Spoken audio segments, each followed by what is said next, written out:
Hey everyone, it's Maureen.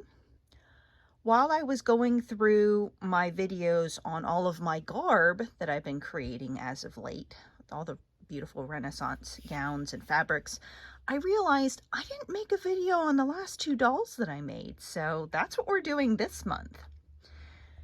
Besides the dolls, I have my Folk Manus finger puppets are sort of sprinkled throughout. There's one over there. There's one sort of hiding behind the phone. And I also have some custom stuffed animals that I had created some years ago. And I added them along with the fairy puppets just for a little extra pizzazz of fantasy fun.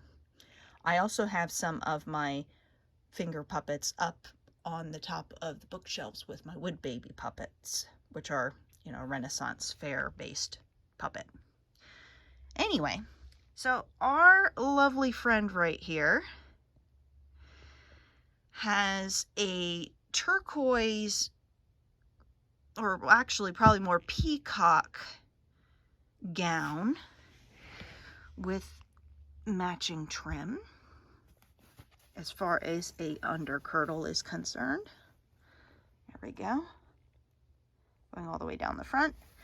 And then I have a dark blue silk dupioni overdress lined with, of all things, Liberty floral fabric.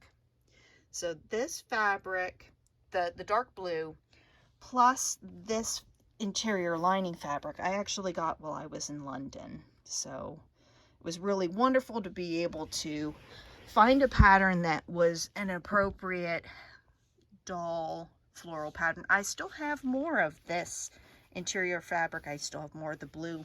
I just haven't decided whether or not I am going to leave it as a short gown like this or make it longer. This is lined in a cotton on the girdle, and it's a shot teal, so you have a dark blue and then you have the teal as well. So it really turned out beautiful. I'm very pleased. She has a linen undershirt as well as a lace ruff, lace cuffs that go with it. This is a project here, her coif, is a project that actually was a failure project for me because I had made this to actually be worn by myself on my head. However, it turned out too small. I didn't have a wide enough frame or wide enough fabric, so it ended up being very small coif. And not to say that they weren't worn on the back of one's head, they certainly were. So I kept a hold of it. I didn't really change it. And here to come find out, we have her wonderful, very curly hair. And that actually helps sort of promote the heart-shaped hairstyle that you saw in the Renaissance and Elizabethan era. So post 1560. So all I did in this case was tuck her hair back to create this wonderful hairstyle. Added this brooch here, which gave it a little bit of weight in the front, which is what it needed. And then everything else just sort of did the shaping that it's supposed to do as a coif. Coifs basically would allow you to sort of tuck your hair or have it rolled back and pinned and create the nice heart-shaped hairstyle that we see on Elizabeth I and Mary Queen of Scots. So our doll friend here has herself one very lovely coif. It has black cotton ties, but I put some faux pearls here just to give it a little extra interest because why not? So we have that going on. And I did a little gold work, black work, but not my best gold work, black work. So it's nice to see the pieces that maybe didn't turn out quite so well still be magnificent and be able to be used on my dolls. And like this item is a piece of costume jewelry. This is actually freshwater pearls. This is an earring of all things. And I had two of them, so I was able to also create a little belt and add it on the belt as well. So it's been nice to use some of my costume jewelry in interesting and, you know, unusual ways. Here's our Miss Charlotte. And this is our Josephine as well.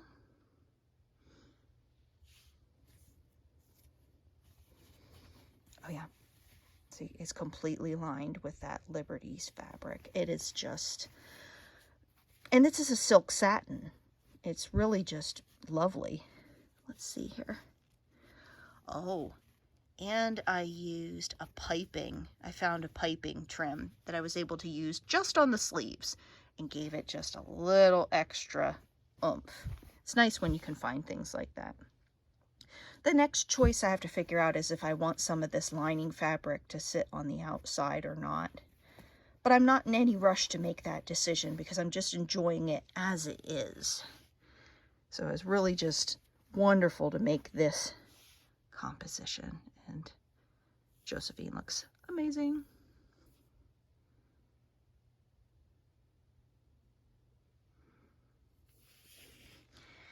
And our other doll friend, so you'll have to excuse shaky cam while I get over here. There's one of our other fairy friends. I kind of feel bad for this one over here. Here is a dragon friend who actually is a different puppet from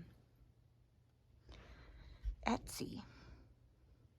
So she's hanging out with the twins. We have our little griffin friend, our little sea friend. There's my other griffin friend and fairy puppet. The supply of other fabrics. Of course, Lucretia. And here is our other friend as well. I've been thinking about Monique as a name for her in particular. Or Monica, which might be a little bit more period. But basically, what I have going on here on the headdresses, this is one that I had purchased. It's embroidered with silk. It has faux pearls. I tried it on and it wasn't really behaving itself with my hairstyle. But yet again, I was able to do a nice tucked in hairstyle with her curly hair.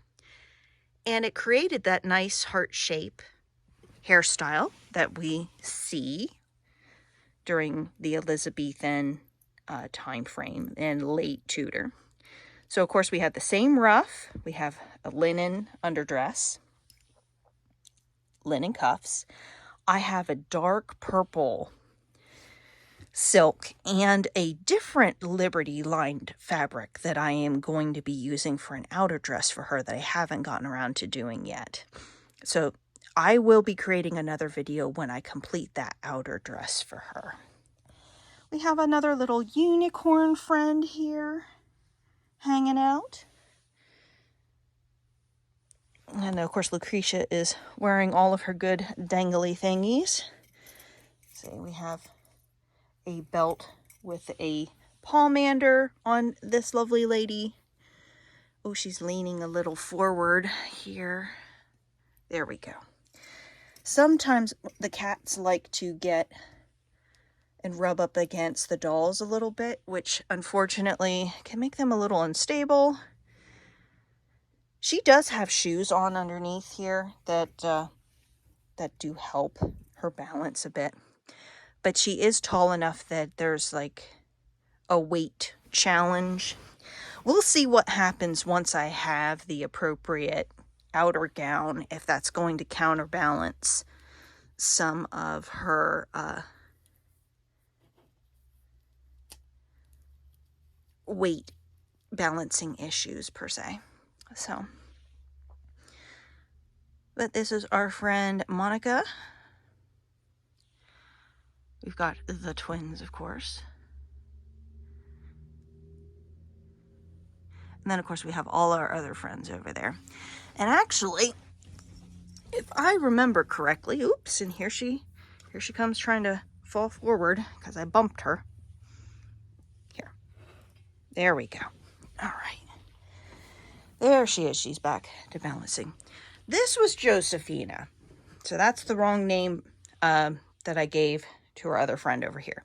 That's Josephina right there. This is Monica. And I'm trying to remember. I did come up with a name for our friend here, and I'm trying to remember it. That's the tricky bit. Sometimes if I haven't talked about a doll recently, sometimes I don't always remember the name. I'm thinking about calling her, well, no, I already have Marguerite, because I think she, in the blue, is Marguerite. So, yeah. Well, if I remember the name for this doll, I will make sure to put it in the comment, well, not comments, but in the description when I upload this video. Because it's going to be Monica and this other lovely coiffed lady over here. So, but nonetheless, this is basically all of my work for 2023. So I've created these two. I started with Isabeau at the beginning in January, then made Marguerite, and then made our other friend here and Josephina, the twins, and then Lucretia, our other friend, well, Charlotte, then our other friend, and then Monica. So this is pretty much my entire crafty work for 2023. And I'm sorry for all the shaky cam, folks. But I figure just sort of pan through here. There's another little doll, a puppet friend, very puppet friend. And then in the cases behind, those are my 2022 dolls that I've created. So it's been really wonderful to be able to create about a dozen dolls per year. So let's see, where are we at? 1, 2, 3, 4, 5, 6, 7, 8. There's 10 here. Oh, yes. And I do have my other friend over across the way. So 11 technically is what I created this year. So not quite a dozen, but close enough. So nonetheless, there's those. And I'm actually going to create a video. Well, I'm going to pop over to the other side of the room here, so bear with me. All right. Thank you for your patience while I was getting to the other side of the room. Okay, we got a couple things going on here. These are heraldic gloves that I created several years ago that have my motto and my SCA heraldry on them. This little unicorn friend is a custom unicorn from Europe. I happened to purchase it on eBay, but it is just the cutest, most adorable, and pretty darn realistic. It's got segmented hooves, you know, the cloven hooves. Has more of a nose like a cow per se, but still really cute, very realistic. It's flocked here, so it has a little bit of fuzzy fuzz besides the actual fur itself. I added the little flowers and the necklace because just too cute. It needed a little bling for itself. This is a pin cushion, actually, that I purchased off of Etsy. I liked her so much. She was just gorgeous. And yes, this is definitely more Rococo. But sometimes I like other periods besides Renaissance. But getting back to our main lady of the topic, this is Claudia. Now, I named her after, yes, the little vampire child that is from the Interview with the Vampire series, because I love Anne Rice and her work is just wonderful. But our lady here is dressed in the 16th century. This is a pewter framed purse. It is the pewter folks from Penzic, Ben and Charlie. So I went ahead and created this beautiful purse with this and layered it in red and a dark pink lozenge silk. It's kind of hard to see, but there is a a diamond pattern on it, plus ties that I actually lucided myself, along with some tassels. She's holding a little fairy friend. This is one of my, and here's another of their little purses. So you got the big one and the little one. And this is a chatelaine that I created from fabric that was pre-embroidered, but I beaded it as well. Added little mother of pearl O's, which you may see in some other projects. So she has a chatelaine of her own, along with her purses. This is another pomander girdle belt. More pearls that I had. Another unicorn necklace. More costume jewelry that I also had. And some lace ruffs and cuffs. She's 42 inches tall. The only reason she looks as tall as she does is she's actually currently standing on a nightstand.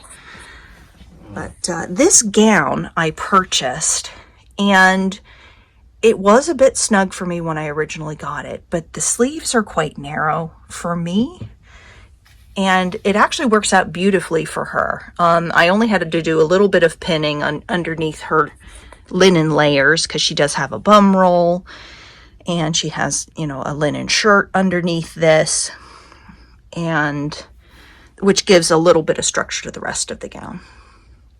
And of course, we have another purse that was made with the same material as the chatelaine. I didn't get to bead this out yet. I did a little bit, but I have some other items put in there, but I have added pearls and some pretty coral yarn.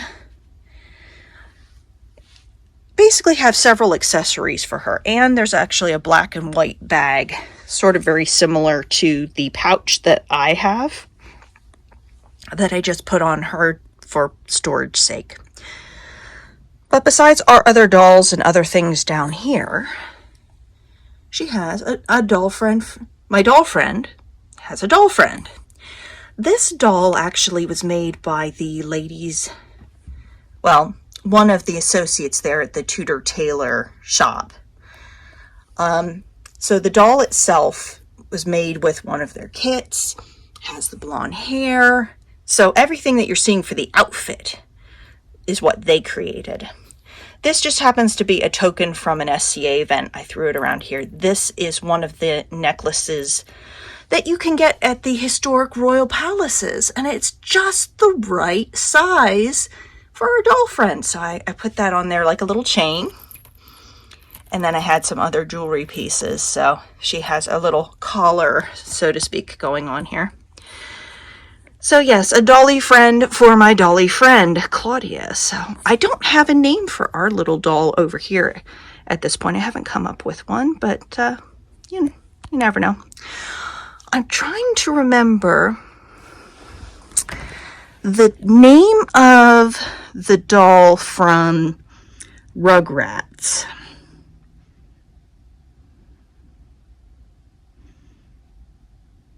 I don't know.